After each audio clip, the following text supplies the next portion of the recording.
Hi everyone, it's Stephanie again, and you are tuned into the review of Married at First Sight, Season 6, Episode 8. So let's just jump right in.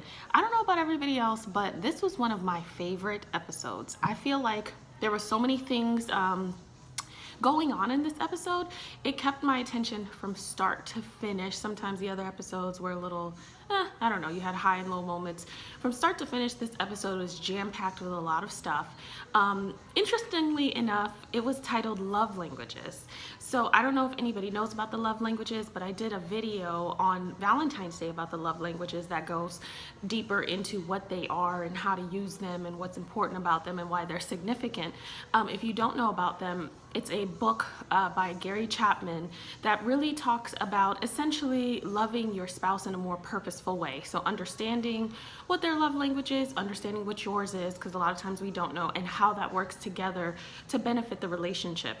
So if you haven't read it, you can kind of take a look at it, or there are tons of like online tests, or take a look at the video from Valentine's Day and let me know what you think. So let's just jump right in. I think a lot of the couples had like a pretty good time together across the board for the most part. Of course, I'm going to kind of point out some of the things that were a little problematic, but it was like a feel-good episode for the most part up until the end. So let's just jump right in with Ryan and Jacqueline. So Ryan and Jacqueline had a pretty good time in this episode. They kind of discussed what they liked. A lot of the episode was, it geared, if you looked at it, towards like physical touch, which is one of the love languages. I'll just throw them out real quick. It's physical touch, words of affirmation, quality time, acts of service, and gifts. So a lot of the episode, you see things that are more reflective of physical touch or intimacy. But what I liked is throughout the episode with the couples, you found them listening to each other. So the communication is getting better. So with Ryan and Jacqueline, in some cases, so with Ryan and Jacqueline, she kind of said what she liked in terms of, you know, flowers and just a romantic time, and she talked about wanting really quality time with him, which is one of the love languages, because she feels that Ryan is too busy. So you see that towards the end of the episode, Ryan, you know, really sets it up for her, and he really like takes the time to make a very romantic scene and let her know that he is really listening to her in wanting that quality time. And she's like over the moon about it. You can tell that she's so grateful, and she finds it so sweet that he's, you know, kind of playing around and making it very romantic. And I think in one part of the episode he says that she has like a carpenter fantasy or something like that. So he dresses as a carpenter, and it's super cute, super sweet, and it's fun to watch them kind of have a good time together. Where I struggled with watching Ryan and Jacqueline last night was a moment where Jacqueline was talking to Ryan about feeling that he may be too busy for her. So Ryan has a full-time job as a carpenter, and then he also has like 2 24-hour shifts as a fireman, and then he, I think, wants to be like a professional paintballer or is interested in that, and that's a lot. And so she has kind of like a regular 9 to 5, and she's kind of struggling with wanting to not push him and you know, be overbearing and saying like, I need you to spend time with me, but wanting to be a grown-up and communicating that, hey, this is a little problematic. I kind of want to just set the tone about what I want and what I see in marriages. And in that moment, he didn't respond well. So Ryan has a tendency, based on what I've seen, let me know if you agree or not, to say the right things but not act in the right way. So he pretty much says that he is who he is, and that, you know, he's not really, he can't really change his schedule or whatever the case may be. Now, in the confessionals, he's talking about, you know, I am who I am, and I don't want to change, and, you know, these are the things that I do, this makes me who I am. And he flips it like, well, she kind of needs to see that I have a strong work ethic. And then towards the end of the conversation with her, he says, you know, we'll figure it out, you know, because we love each other, and we, or not love each other, but we want to build and want to grow in love, and, you know, it'll work itself out. That really annoyed me, because it doesn't work itself out. That was just to pacify the situation. And because she's so sweet, or she, probably needs to work a little more on communication in terms of like giving it back to him, she just kind of takes it and she deals with it, and she doesn't really go into detail about the fact that it's still kind of bothering her and that he really didn't answer the question. What frustrates me with Ryan is that he needs to be aware of the fact that some things do change. You guys, like, if you're in a relationship or if you're wanting to be married, there is an aspect of you that doesn't change, and you don't want somebody to be with you hoping that you change. However, Ryan needs to get his head in the game and realize that some aspect of him does change. I was watching something, actually I was talking to someone a few weeks ago about preparing for marriage. I was being interviewed with a company, and they were talking about being prepared for marriage. And one person had said they don't really understand what being prepared for marriage even means and how that even can happen, because you don't know how to prepare for someone that you haven't even met yet. So to me, that got a little too granular, because being prepared for marriage is not necessarily about that specific person. You really can't get into the specifics of that person until you know them and until you're in a relationship with them. However, being prepared for marriage is more about getting into a frame of mind where you're able to let somebody else in your life and build and partly get over yourself. And so things, just because you're not going to change the core of who you are, doesn't mean that certain things don't need to change. So if you have a schedule that lends itself to a single person, which I believe Ryan's does, where before, because he says, okay, for 8 to 10 years, this is what I've been doing. Well, for 8 to 10 years, you haven't been in a relationship. So it really hasn't mattered. So an aspect of your life does need to change. And it doesn't mean that you're changing, but you are letting room in your life for someone else. And if you're married, that's what you need to be doing. Like, there is no gold star for doing that. So it kind of frustrated me that he pretty much dismissed it and then he pacified it, like, oh, we'll get through it and we'll work it out. And I was just sitting there like, no, you don't get through it. You don't work it out if you don't actively work it out. So to me, I would ask, what are the solutions? What does working it out mean? What are you going to implement that is going to change the way that your spouse is feeling and give you more time with your spouse? There really isn't anything that's being asked out of the ordinary for this. So I had mixed emotions watching them. Like, I enjoy seeing the two of them because, they're obviously sweet together. I think that, they have a lot going on. They have trauma, they have history, and then they have, slight communication issues, and I hope that it doesn't stop her from discussing what she wants with him in the future, because I think that would be really important for the two of them. So moving on to Jephte and Shawniece. I really enjoyed watching them last week. I hate to say that sex was the change for them, because I really don't think that they had to have it. I mean, they chose to have it, and that's fine. What I wanted to see for all these weeks, and I think for you guys as well, is this type of chemistry. And you can have this chemistry without sex. So the sex isn't important. I just want to make sure, because I was kind of talking to people in the comments, and my frustration with Jephte is very similar to my frustration with Molly last week, which is the lack of communication. The way that they communicate really, or lack thereof, really harms their relationships. And this type of synergy that Shawniece and Jephte were having could have happened without the sex. So it's really refreshing to see them together, enjoying each other, and him making little jokes. And what I love seeing, once again, is her trying things out. So she said at one point, I don't know what he likes, but I'm gonna try just to see what it is. And it was so sweet that he gave her an A for effort. And it's cute to see, her making like a little bit of a fool of herself for him and figuring things out. Because in real life, this is what happens. Like, you figure things out by trial and error, unless somebody tells you specifically. But it's cute, to kind of do something different. Your spouse comes in and they don't know what's gonna happen. And it was just so cute for them to see that. And it was nice to see him enjoy it and kind of like get out of his head about the whole thing and just have a good time. Like, at the end of the day, you're, that whole best friends with your spouse thing, if you're not best friends before, which a lot of people aren't, you could just meet your spouse on the frame of wanting to kind of get to know them in a romantic way. You become best friends. The goal is to become best friends. So to have a good time and to play around and be playful is great for them to see. And on the flip side, I love that he listened. It was so sweet that he listened to her, because she said her fantasy was, 3 dozen roses and a date. And what was even more special was she had said previously that she loves roller skating. Now, I didn't even remember this, but he did. And so it was so special to see him do something like that, which lets you know he is deeper than we think, than we've been presented. And she, little stuff like that goes a long way, especially for women. Like the fact, because we say stuff all the time. I mean, we're highly communicative.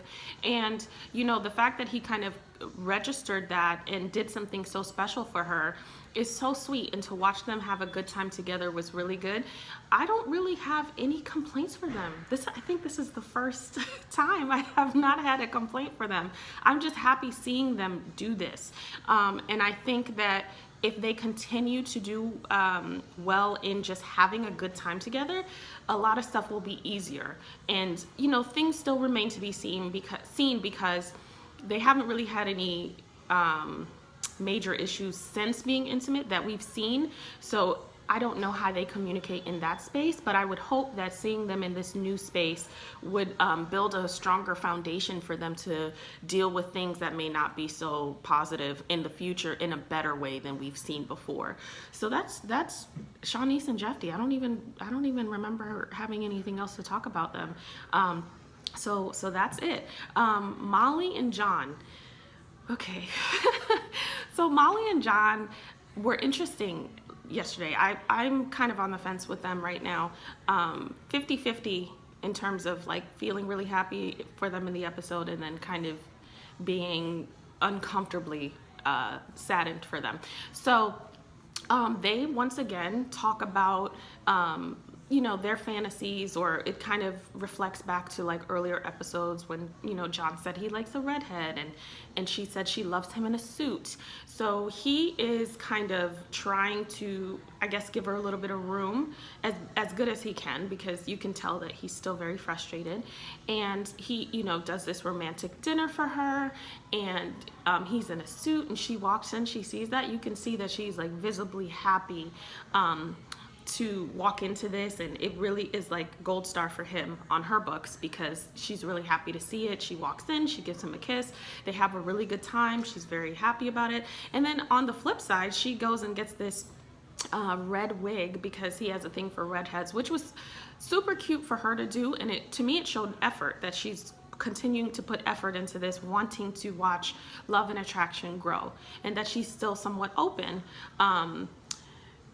So they have a beautiful night, and if we fast forward to later on, or I think it's like the next night, John is visibly frustrated because nothing happened the night before. And so he wants to talk to her about it, because obviously he's hit his wall, feeling kind of neglected or unwanted.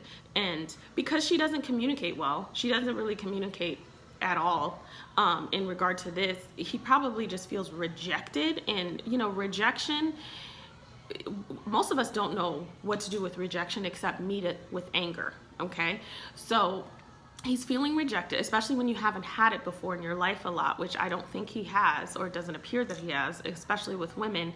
He's hit his wall.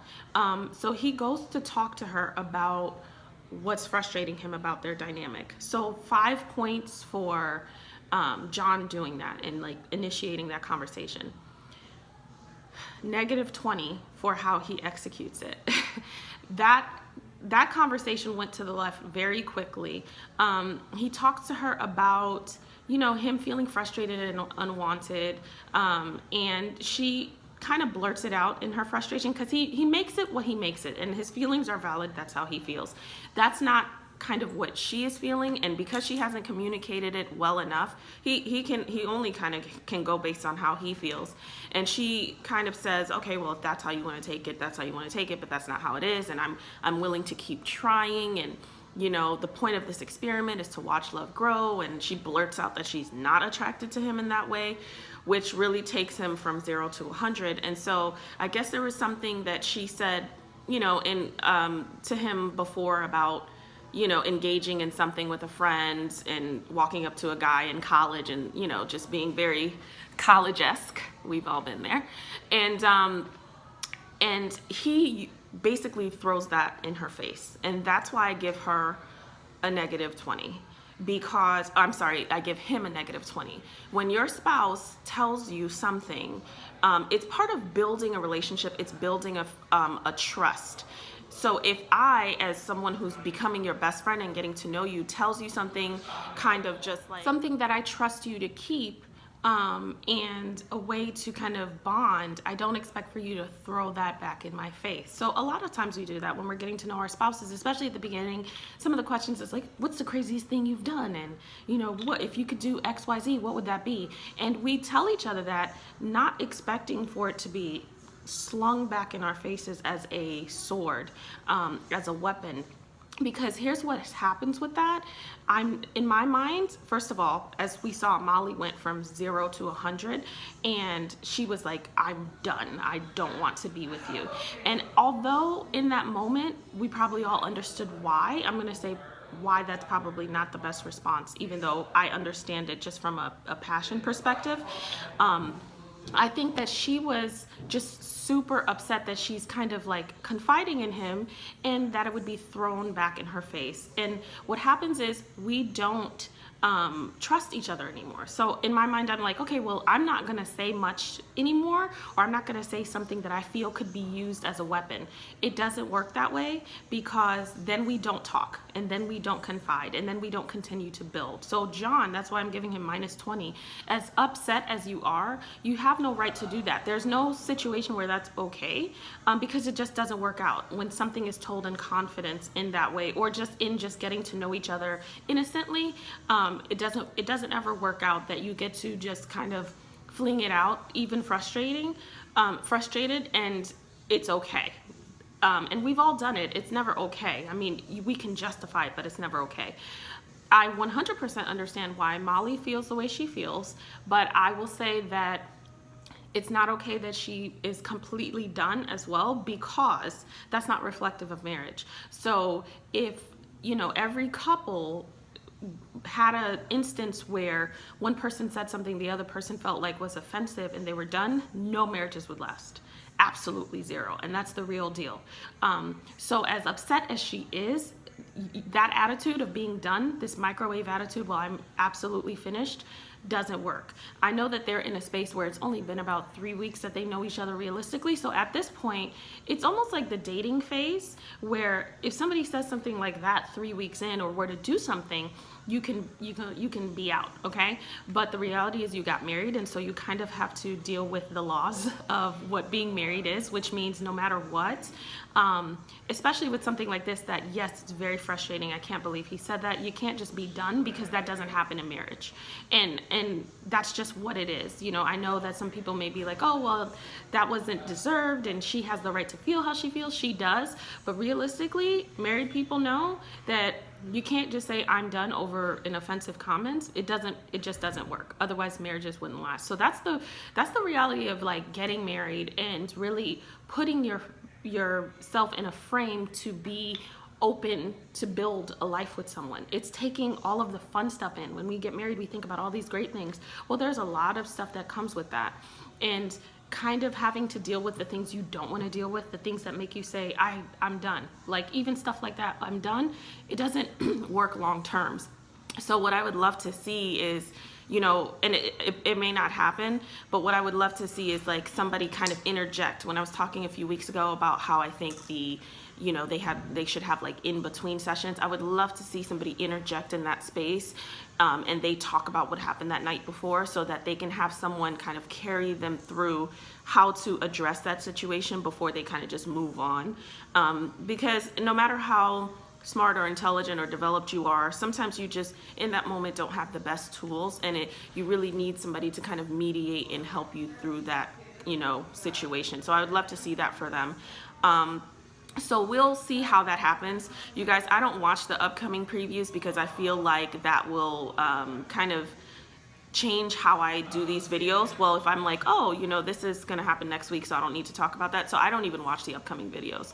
So, you know, they probably do stay together, I'm assuming, but I don't watch them. So I kind of just am waiting for every week. So that's it. I mean, there was a lot of good stuff this episode. A lot of stuff that could have been worked out as well. But I'm looking forward to seeing how they continue on really building in this like real life phase of their relationship.